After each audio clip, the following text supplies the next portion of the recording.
In RV life, you've heard us say it before, it's not a matter of if things will go wrong, it's when will they go wrong. And let me tell you, over the past 2 weeks, we've had a whole lot of those things happen to us. Yep, and we want to share those things with you today. That way you can learn from what we did, our mistakes, and learn from how we got things fixed. So the first thing, and I'll say it's not something that went wrong, it's something that was very, very, very unexpected. I had a grandson due at the end of summer, but he decided to come early and real early. He came very early, which for us created a family emergency. Now, we knew it would happen sooner or later, that we would have family in one part of the country and we would be in another part of the country and we would need to jump on a plane and get there. We had a plan beforehand, and I hope you guys do too. It's not that easy for us. We can't both go jump on a plane and park the RV somewhere. We have 2 cats and a dog that we travel with.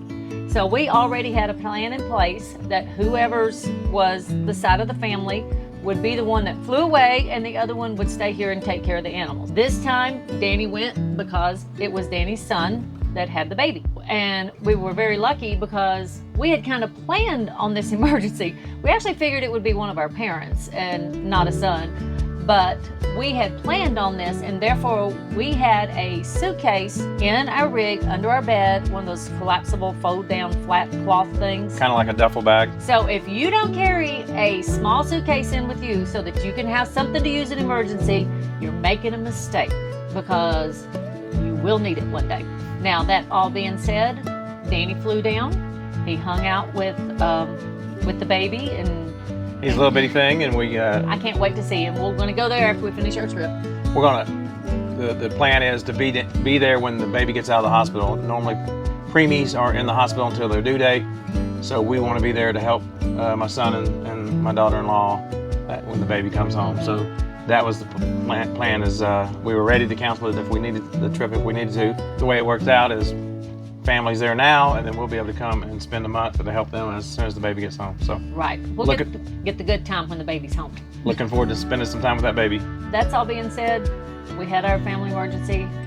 We suggest that our tip to you is to be prepared for it and have your plans set in advance as to what you're going to do. So the second issue or problem we had was we had a problem with an RV. We did this from a few months back. It was to check the fuel line. The fuel line? Fuel line. It's a tongue twister. Easy for us to say. Yeah. But it had a light come on, and we knew we had an issue, and we were unable to get any help back in Tennessee. We checked with Nashville, we checked with our hometown, and everybody was about 3 months No out. one could get the rig in to look at it, to do anything, which is extremely irritating. So one thing, we did talk to a couple mechanics, and there was no issue with the fuel economy.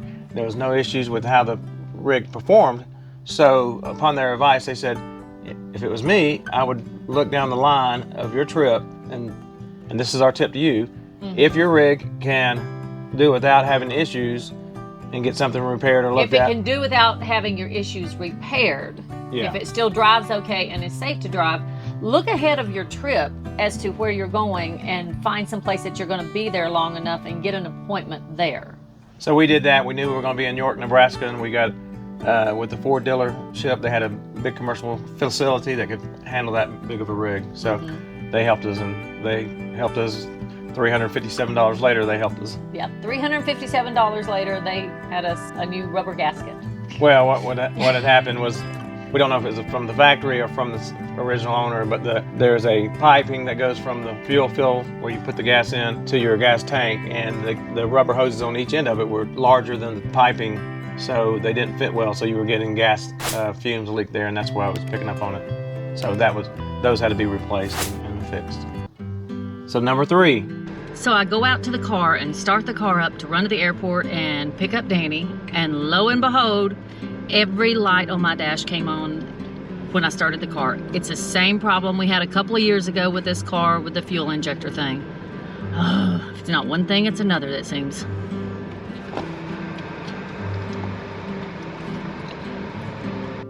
So this has happened to us before. Those direct injection engine, the gas is being pumped into the cylinder, not on top of the cylinder, so that it gets covered and built up on top of the cylinder and on top of the valve. So What I have to do is each year I'm supposed to clean it with Seafoam directed engine cleaner, and I let it go into like a year and a half, not even a year and a half, but getting close to it.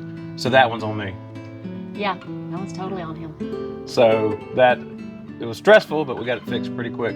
So a couple of tips from that is, number one is I learned how to do that through YouTube, so you can learn how to do so much out of YouTube. And number two is maybe have some kind of I'm known for maintenance schedule. I'm known for my checklist. Maintenance schedule.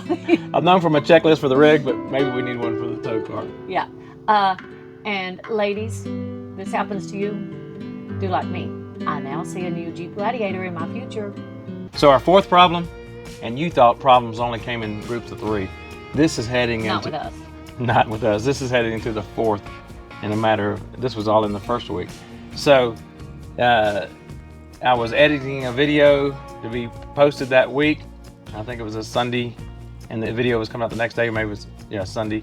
And I got up, and Lynn asked me something about my shorts that she was fixing to wash Yeah, he's some going to clothes. blame this on me, but it is not my fault.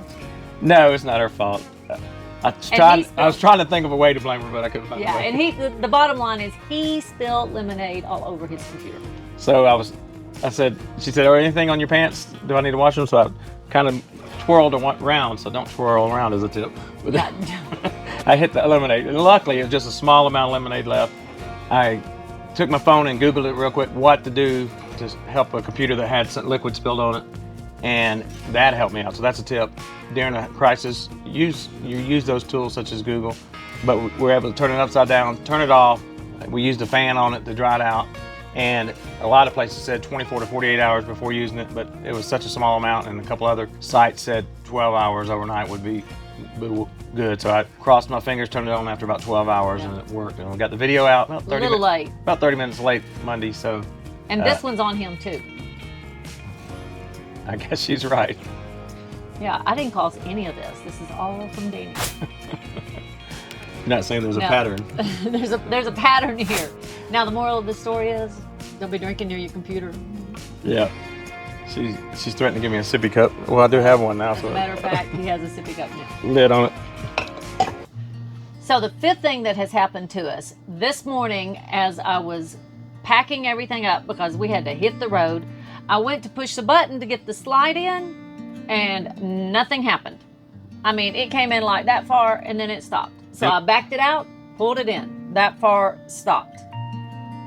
What do you do now? Well, and you could tell it was a little bit off kilter. So I was there trying to help it go in, and my neighbor happened to see us. Thank goodness for camper neighbors. That leads us to the next tip is, don't be afraid to use your neighbors as a wealth of knowledge. And what did he tell you about? Yeah, I asked him. He's walking around and he's like, well, we've got to find this box, and that's where was it the motor or something that runs these things? It was the motor controller. The motor controller, whatever the heck that is. But he says, we got to find this box. And so we're looking everywhere to find this motor controller. And I asked him, I said, were you an RV tech? Is that what you did? And he goes, no. He says, I've just learned a lot from the last 7 years in the RV. And so that's our tip is, number one, use that knowledge from your RV community, and also know for yourself that you'll get better and better. You'll get more and more knowledge to be able to fix things, and I know I've done that. So he's gotten a lot better at fixing things. And if he doesn't get it fixed the first time, he will the second or the third. You can cut that out. But we were able to use his knowledge. We used forums. We looked on the YouTube, and we finally figured it out. We were able to set it into manual mode and got it in after several tries. Yeah, his wife was even at her house because apparently she's still working. She just works remote on her computer. And she was sitting over there trying to find it on her laptop. Yeah. And she finally called him and goes, I found it. This is where it's at. So we're able to get it fixed and we're able to get on the road. But that's another tip is your neighbors to help you and learn along the way for yourself. Yeah, if your neighbors offer to help you, don't be afraid to let them. I mean, like we had him in, I said, come on in, and he came on in here because it was really hot outside. You know, they'll be a blessing to you, and then you'll pass it on and be a blessing to someone else. And we got to our next destination a little later than we had planned, but we got here, and when we did, he told us, he said, slide it out and bring it back in and make sure it's going to work. It did perfectly fine. So hopefully our issue is resolved. So should we be frustrated right now? Probably, but we're not. We're living the best life we can. Yeah. We love what we do. We love the places we get to see. Have a new grandson. We have a new grandson. That's super exciting. You know, we're still going down the road. And, you know, we choose to look the glass half empty or is it half full? We want the half full glass because we want to enjoy life. Life's short. That's just the way it is. Right. So we love the places we're blessed to see, and we love the people that we meet up with. Look here who we met up with in the middle of all this. So this is part of what makes it all worthwhile. Just hanging out in the evening and playing, what are we playing? Dirty board. Dirty board with our friends, a new game they have introduced us to. Say hello to the 1 Million Mile Road Trip, and if you haven't, go check them out. They're on YouTube. Hey guys, come see us. And we love meeting people, and we love to meet you out on the road. So if you see us, come by and say Flag us hey. down. Come by and say hey. We love meeting you out there. And speaking of the places that we're seeing, is that we've got a great trip. This 100 days of summer, going out west. We're just so excited for it. And you're not going to want to miss any of our adventure as we go out west and the things we see. We really want you to follow right along with us. Yes. So hit that subscribe button and the notification bell so that you will be notified when the new video comes out every Monday. Until next time, God bless and many safe travels. And go RV America.